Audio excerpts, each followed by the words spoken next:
네, 문제풀이에서 진행을 하도록 할게요.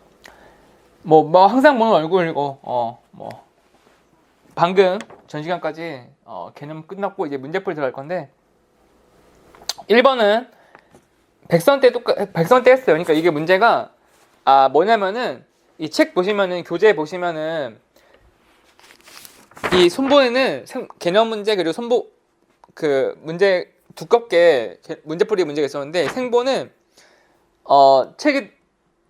개념책이 있고 백선이라고 해서 문제가 없어요. 그걸 백선을 따로 나눠 있는 거를 개념 시간 때 해버렸는데, 이 문제풀이 시간에는 뭘 할 거냐면 이 단원평가 문제 있죠.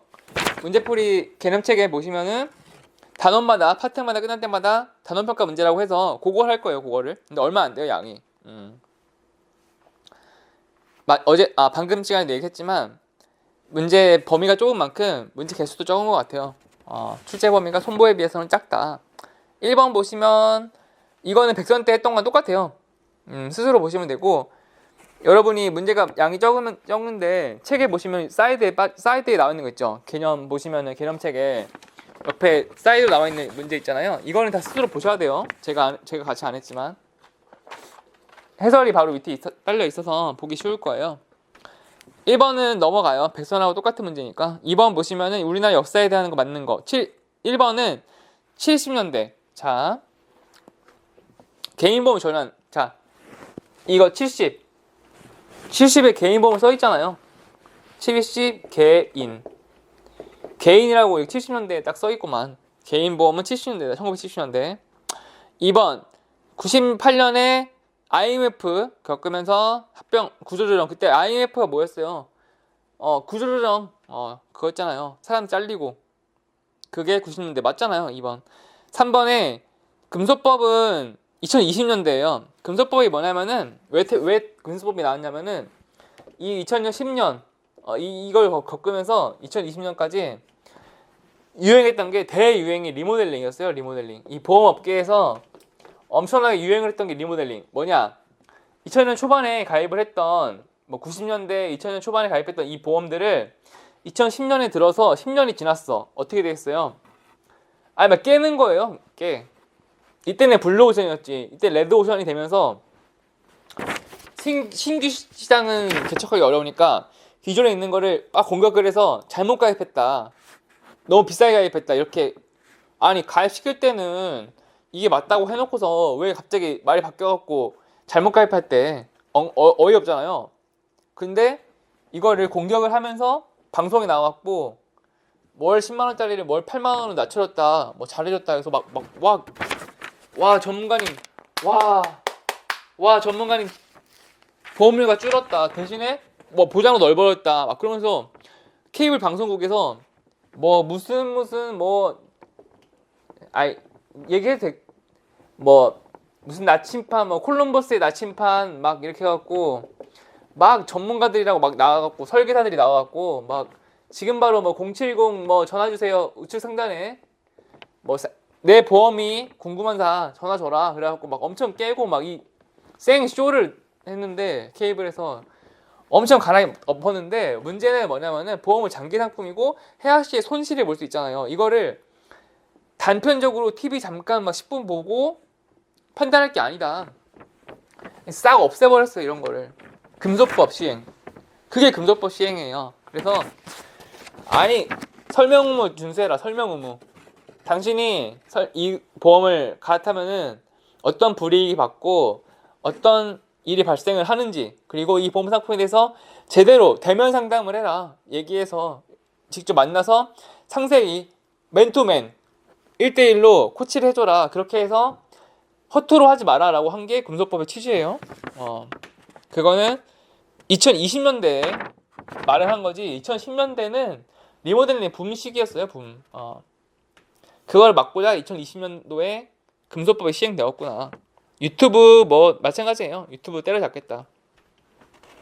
불안전 판매를 막고자 한 게 취지였어요. 그래서 2번이 정답. 3번은 운영 원칙은 1번 유동성이 높은 게 부동산은 말이 앞뒤가 안 맞잖아요. 부동산은 유동성이 없잖아요. 유동성 있다는 게 뭔 말이에요? 아, 유동적이다. 흐름이 원활하다. 그게 현금이고, 부동산은 땅하고 아파트잖아요. 아파트는 유동성이 없잖아요. 환금성이 없다. 아파트를 돈으로 바꾸려고 해봐. 그거 하루 이틀 만에 바꿀 수 있는 게 아니잖아요. 집 파는 게. 엄청 싸게 팔아야 되잖아. 그러면 누가 손실보고 팔고 그렇게 싶고 해. 누가 그렇게 손실보면서 빨리 팔고 헐값에 팔면은 잘 보통 그렇게 안 하잖아요. 돈만 손해가 큰데.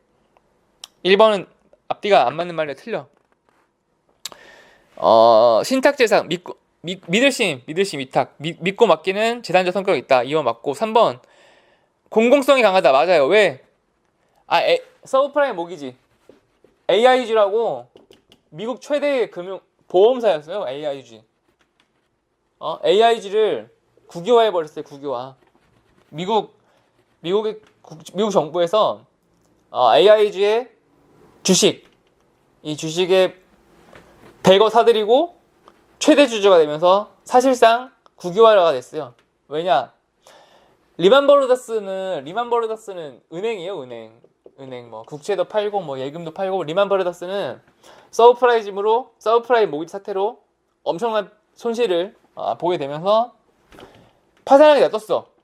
리만 브라더스는 본보기로 미국 정부에서 망하라고 놔두는데, AIG는 달랐어. AIG는 이 사람들의 보험금, 아팠을 때 나의 버팀목이 되고 방파제가 될 수 있는 보장성이 들어있는 보험과 연금, 뭐 종신, 모든 보험사가 국민의 생존권과 연관되어 있는데 너무 많은 거예요. 미국 전 국민이 다 AIG를 통해서 가입을 하는데, AIG를 파산하게 냅두기에는 도저히 감당이 안 되니까 미국이 공공성 너무 강하기 때문에 국민들의 반발을 사더라도 국유화를 해버렸어요. AIG를 돈 줘서 살려줬어요. 그게 바로 공공성 때문에 그렇게 한 거예요. 3번. 그래서 3번 맞아요. 4번 A국가의 인구구조 계산한 식이 책에서 몇 퍼센트일 때 무슨 사회다 나오는데 정답 1번일 수밖에 없어요. 무조건 고령사회가 맞아요. 왜? 지금 우리나라 현실이 고령사회예요. 그게 정답이에요. 왜? 나머지 우리나라가 불과 10년 전만 하더라도 고령화 사회다라는 말 썼는데, 지금은 2025년 되면서 고령사회가 돼버렸어요. 왜? 저출산의 고령화. 베이비 부머가 65세 이상 진입을 하면서 급격하게 고령사회로 바뀌었죠. 원래는 고령화, 전 어렸을 때 고령화라고 했거든요. 지금은 고령사회가 됐어. 그래서 17% 이상에는 100분의 17 해서 17% 고령사회가 됐고, 반면에 지금 시간이 흘러서 초고령사회, 그러니까 초고령사회가 됐어, 우리나라가. 그러면은 정답이 초고령사회가 될 수밖에 없어요. 왜? 정답을 그걸 일부러 하는 거예요. 왜냐? 우리나라가 지금 어떤 상태냐, 그게 정답이 되는 거지. 뭐 5번은 발생하는 주다 던진다 그러면 대수의 법칙이고, 6번 납입기간하고 쉬워요. 자, 6번 단기납 종신 때도 얘기를 했지만 보험 기간이랑 납입 기간이랑 달라요. 보험 기간은 내가 보장을 받는 기간이고, 먼저 보험 기간하고 납입 기간이 동일하대. 내가 1년간 보험료를 내고 1년간 보장을 받아. 1년 보장을 받나, 여기서 끝나. 이게 뭐예요? 자동차 보험. 이게 자동차 보험이잖아요. 대표적으로 납입 기간하고 보험 기간 같다. 그리고 뒤에 납입 기간이 이게 보험 기간인데, 보험 기간보다 납입 기간 이번이 짧아. 내가 종신토록 보장을 받지만 단 7년만 내고 3년 거치해서 10년 후에 해양환급 찾으면은 120% 환급률이 나오더라. 이게 바로 단기납 종신보험이잖아요. 내가 보험 기간보다 납입 기간이 짧다. 보험 기간은 뭐 20년이 될 수도 있고 30년 될 수도 있고 종신이 될 수도 있는 거지만 정작 납입하는 거는 7년이다. 그래서 단기납. 요거는 단기납이라고 불러요. 다음에 7번.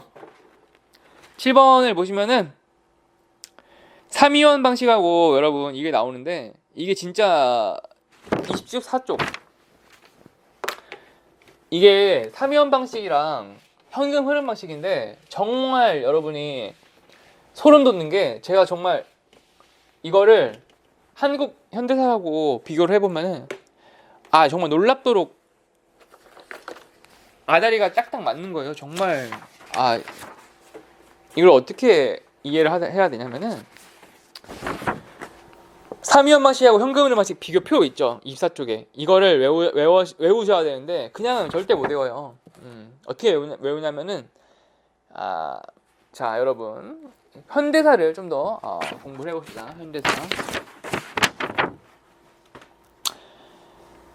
이 앞 시간에 개념식 마지막에 5.18 민주항쟁까지 했잖아요. 5.18 민주항쟁 이후에 어떻게 됐냐면은 전두환이 대통령이 됐고 전두환이 6월 항쟁 광주민주화 운동에서 끝난 게 아니라 전두환이 취임을 했는데 잘 사람들이 인정 안 해줬어요. 그러면서 처음에 학생부터 시작했던 시위가 학생운동, 그때가 대학생운동 시작이냐. 대학교에서부터 해서 학생들이 민주주의 해야 되는데 독재는 안 된다. 한국에서 왜 일본도 민주주의, 미국도 민주주의, 유럽도 선진국들은 모두 민주주의를 하는데 왜 우리나라는 민주주의가 아니고 독재냐. 독재 정부에 맞서서 대학생들이 시위를 하죠. 김종철 고문 치사 사건 그거잖아요. 서울대학교 학생이었던 김종철 학생이 탁친이 억하고 죽었더라. 그게 바로 그거예요. 탁친이 억하고 죽었다. 책상을 쾅 쳤는데 하더니 죽었다. 그런데 이 서울대 학생이었던 김종철 학생이 부검을 했던 의사소견으로 그거 아니다. 익사다 익사. 그 의사가 대단하죠. 의사가 익사라고 판단해버렸어요. 물고문을 받다 죽었거든요. 물고문. 그게 밝혀지면서 엄청난 대한민국 전국의 시위 웨이브, 시위 물결이 일어서 87 6월 항쟁이 일어나면서 전두환이 전 대통령이 항복을 하죠. 항복. 그래.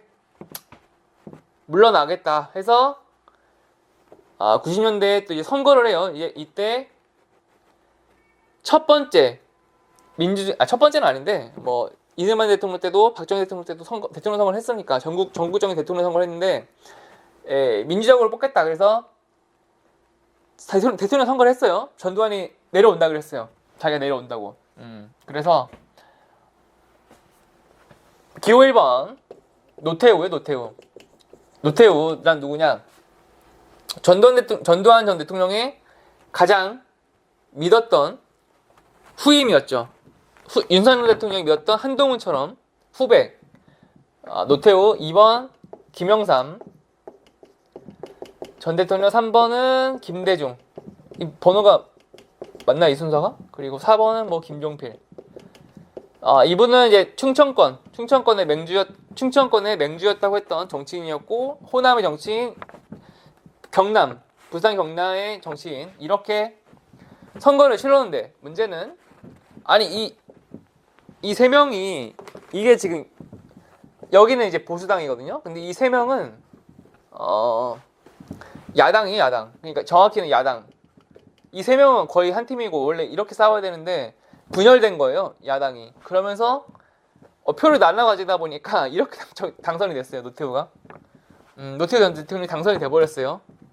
어부질이죠. 이게 표가 분열되면서 이 표를 한 사람한테 합쳤으면 이 사람 당연히 당선이 돼야 되는데 민주화 하겠다, 과거 청산하겠다라고 했는데 어부지리로 노태우 전 대통령이 당선하고 그 다음 선거 때 평화적으로 5년간 정권이 끝났고 그 다음에 김영삼 정부로 정권 교체가 되고 90년대 그리고 김대중 정부 노무현 정부로 이렇게 이어지게 되죠. 요게 이제 보수당의 흐름인데, 요때 이 삼위원을 왜 삼위원이라고 하는 게, 여러분 이 삼위원 방식이라고 하는 게 지금 이 노태우의 보수당하고 굉장히 비슷해요. 어떤 면에서 비슷하냐면은 이 노태우 정부가 3당 합당이라고 하나, 3당 합당. 이걸 하거든요. 3당 합당. 노태우 정부가 이 김영사, 김대중, 김종필을 회유를 해요. 회유를. 대통령 당선이 됐어. 그런데 사실은 시민들은 이쪽을 더 지지를 많이 했거든요. 김영사, 김대중, 김종필. 왜냐? 이 독재잖아요. 전두환. 전두환이랑 다르게 뭐야 도대체. 근데 어이없게도 대구 경북 TK 대구 경북과 보수의 표가 직결되면서 엉뚱하게 이렇게 당선이 됐어. 그런데 3당 합당이라는 거예요. 3당 합당. 3당 합당. 3당 합당 3위원 방식. 3 똑같잖아요. 3당 합당 3위원 방식. 보수적인 기초율. 김영삼 그리고 김대중, 김종필. 노태우의 정당이 있었고, 김영삼의 정당이 있었고, 김종필 정당이 있었어요. 이 처음에는 노태우가 그 대통령이라는 말을 다 빼야겠어. 너무 다 얘기가 말이 어려워서. 이 노태우 대통령이 김대중 대통령에게 찾아가요. 우리 합당을 합시다. 합당. 왜? 지지세를 끌어들이고 싶은 거야. 근데 김대중 대통령께서 거절을 해요. 장난하냐. 내가 너하고 무슨 합당이야. 싫어. 거절해요. 하지만 김영삼 대통령과 김종필 총리, 총리 맞나? 이 두 사람은 오케이를 해요. 오케이. 그래서 노태우당, 김영삼당, 김종필당 이 셋이서 3당 합당이라는 걸 합니다. 3당 합당. 3당 발표를 해요. 우리 정당은 셋이 합당이 돼서 하나가 되겠다. 그렇게 탄생한 게 거대 보수당이에요. 그 자리에서 이해가 있습니다. 반대 토론을 해야 합니다. 라고 말했던 게 바로 노무현 전 대통령이었죠. 노무현 전 대통령이 초선이었던 국회의원 당시에 이 3당 합표를 발표하는 이 상황에서 무슨 소리냐. 딱 손을 들고 이해가 있습니다. 반대 토론을 해야 합니다. 반대 토론을 해야 한다라고 노무현 대통령이 딱 손을 들면서 노무현 전 대통령의 정치가 시작이 됐죠. 그게 바로 3당 합당이었어요. 여러분들이 잘 알고 있는 3당 합당에 반대를 해서 노무현 전 대통령과 김대중 전 대통령이 야당으로서 갈라지고 이 보수당이 돼버린 거예요. 김영삼, 노태우, 김종필 이렇게. 그때부터 보수당과 야당이 보수당과 민주당, 김대중 전 대통령과 노무현 대통령은 민주당이었죠. 민주당과 보수당이 갈라서게 됐던 게 3당 합당이었던 그 사건이 됩니다. 그래서 자 봐봐요. 3위원 방식 예정이율, 이율 사업비율 이거는 제가 예전 다 빼고 뭐라 그랬어요. 이사위라고 했잖아요. 이사위. 이익. 율곡 이익을 빼버리고 정답을 빼버리고 이사위, 이율, 사업비율, 위험률. 이사위가 3위원 방식이고 가정 적용은 보수. 이게 보수당. 그리고 맨 마지막에 사용국가 일본. 이게 정말 놀라운 게 여러분 한국 정부가 조선 말에 구한 말에 이제 무너지고 일본 친일 일제치하가 됐을 때 정당은 사실상 친일파였어요. 우리나라가 이 보수당의 뿌리는 친일파예요. 친일파. 이 보수당이 친일파에 뿌리를 뒀다가 이 친일파 세력이 지금의 보수당이 됐는데 친일파가 일본이 항복하고 미국에서 우리나라에 들어오고 한국전쟁이 일어나면서 이승만 대통령이 세웠던 그 정부 있잖아요. 이게 최초의 공화당, 이때는 공화당이었어요. 공화당. 왜 공화당이냐? 미국의 빨간색 당이 공화당이고 파란색 당이 민주당이었잖아요. 이승만 대통령이 세웠던 게 공화당이었거든요. 이 공화당 전신은 친일파였어요. 친일파의 기득권 세력이 공화당이 됐어요. 그래서 사용국가가 일본.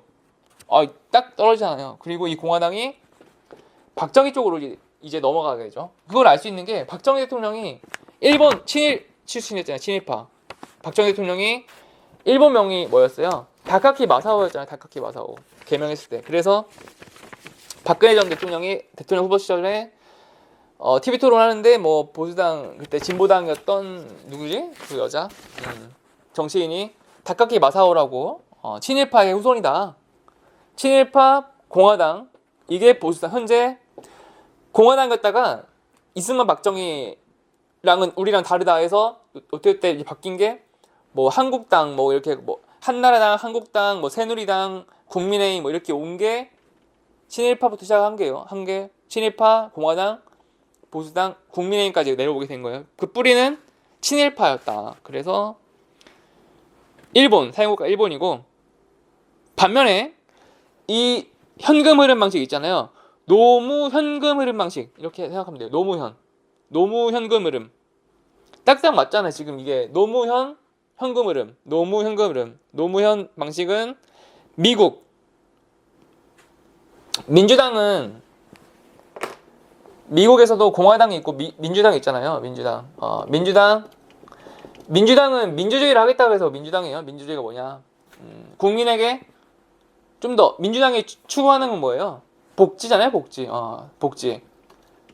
서민 혜택, 복지, 나눔, 민주당. 그리고 보수당이 표방하는 거는 성장, 뭐 부자 감세, 성장 위주.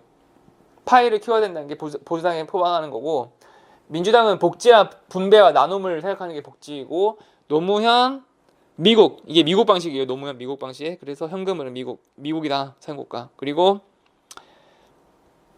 또 장점 보시면은 삼위원 방식은 간단하대요. 간단하게 게 딱 간단하게 연상되는 단어가 김영삼 대통령이에요. 이 김영삼 대통령이 취임하고 나서 역사 바로 세우기라는 이 정책을 했거든요. 역사 바로 세우기가 뭐냐면은 하나회였던 전두환과 노태우의 청산이었어요. 숙청 하나회. 그러니까 다시는 쿠데타가 일어나지 않도록 사조직을 다 철폐를 해버리는 거예요. 군대 내에서 자꾸 이렇게 문제가 나니까 하나의 숙청이라 그래서 전두환 전 대통령, 노태우 대통령을 법정에 세워서 사형으로 내란죄 사형으로 앞장섰던 게 김영삼 대통령의 역사 바로 세우기였고 그 일환 중에 하나가 친일의 청산. 그러니까 조선총독부라고 하는 이 건물이 있거든요. 조선총독부가 뭐냐면은 광화문에 있던 그 건물인데 서울에 우리나라를 일본에서 우리나라를 침범을 하고 우리나라를 통치한답시고 만든 게 조선총독부인데 그걸 없애버리려고 했어요. 김영삼 대통령이. 그렇지만 아마 반대하는 입장도 있을 테고 일본의 눈치를 보면서 이거를 총독부를 철거해야 된다 말아야 된다 막 감론을 막 있을 거 아니에요. 근데 김영삼 대통령은 굉장히 단순하고 좀 비교적 터프하고 그런 사람이었어요. 그렇기 때문에 시끄럽다. 한 번에 딱 이렇게 해버리는 거예요. 그러니까 이게 발단이 된 거는 조선총독부를 없앤다고 하고 일본을 친일 청산하겠다고 의지를 표명하는 순간 일본에서도 친일 때 조선이 그러니까 한국 발전에 도움을 주었다. 그래도 우리나라가 지배를 받았긴 했지만 일본에서도 도움을 준 게 있다라고 하는 일본 정치인의 망언이 있었어요. 그 망언을 듣고 김영삼 대통령이 일본의 버리장머리를 고쳐주겠다고 해서 조선총독부를 일시에 철거를 해버렸어요. 버리장머리를 고쳐주겠다. 근데 지금 생각해보면 잘한 것 같아요. 그런 우리나라를 집어삼켰던 그 상징적인 건물 같은 거는 없애버리는 게 개인적인 생각으로는 잘 하신 것 같아요. 그런 건 없애버려. 뭐 역사력 가치고 나발이고 다 필요 없고 뭐 부끄러운 역사지. 그런 거는 없애버리고 우리나라 서울 한복판에 그런 게 있으면 안 되는 게 맞다고 생각하기 때문에 잘하신 것 같아요. 제가 생각할 땐. 그래서 김영삼 대통령처럼 비교적 간단한 게 삼위원 방식이다. 이게 너무 딱 말아떨어지는 거야. 하지만 반면에 이 김대중 대통령은 굉장히 신중하고 복잡하고 정교한 사람이었기 때문에 여기서 현금 흐름 방식, 노무 현금 흐름 방식이라고 그랬어요. DJ가 노무현 대통령의 현금 흐름 방식은 정교한 범위를 산출하고 자율성 제고하고 복잡하고 비용이 많이 들고 그런 게 정말 잘 맞아 어울려 떨어지는 것 같아요. 이 3위원 방식과 3위원 방식은 보수당, 3당 합당, 현금흐름 방식은 민주당 쪽으로 비교를 해보면은 암기가 굉장히 수월해지죠. 그래서 7번 보시면은 1번 3위원 방식은 회사별 최저가정이 아니라 보수 3위원은 보수당이에요. 보수당. 그래서 1번이 틀려요. 바로 2번 보시면은 정교한 거는 노무현 DJ 현금 흐름은 정교한 게 맞죠. 짝꿍이 딱 맞죠. 그래도 2번 맞고 3번은 3위원 김영삼 비교력 간단. 맞아요. 3번도. 이게 얼마나 외우기 쉬워. 이거를 표를 여러분 이 표 이거 외우라고 하면은 죽어 나가겠죠. 근데 이거를 한국의 역사를 바로 알면서 외워봐. 얼마나 한 방에 이해가 돼요. 이렇게 외우는 거예요. 엄청 쉽죠? 다 여러분 암기할 수 있게 만들어 드렸어요. 그러니까 꼭 쉽게 외워서 문제풀이 하실 때 활용하시면 되고 다음 시간으로 이제 넘어갈 건데 이런 식으로 하면은 뭐 어려울 건 없고 뭐 친일이고 뭐 이거 뭐 중요하겠냐마는 사필 규정이고 다 이 옳고 그름이 아니에요. 절대로 뭐 옳고 그름으로 판단할 문제는 아니고 잘했느니 못했느니는 다 글쎄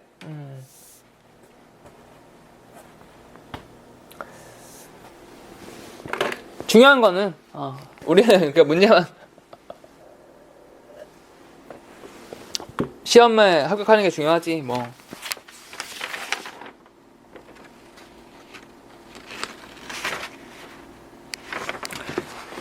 쉽죠? 이렇게 공부하면은 뭐 쉬우니까 이거 문제가 좀 짧긴 한데 금방 넘어가고 모의고사까지 하면은 합격하는 거는 수월하지 않을까 싶어요. 다음 시간에 이어서 진행을 하도록 할게요.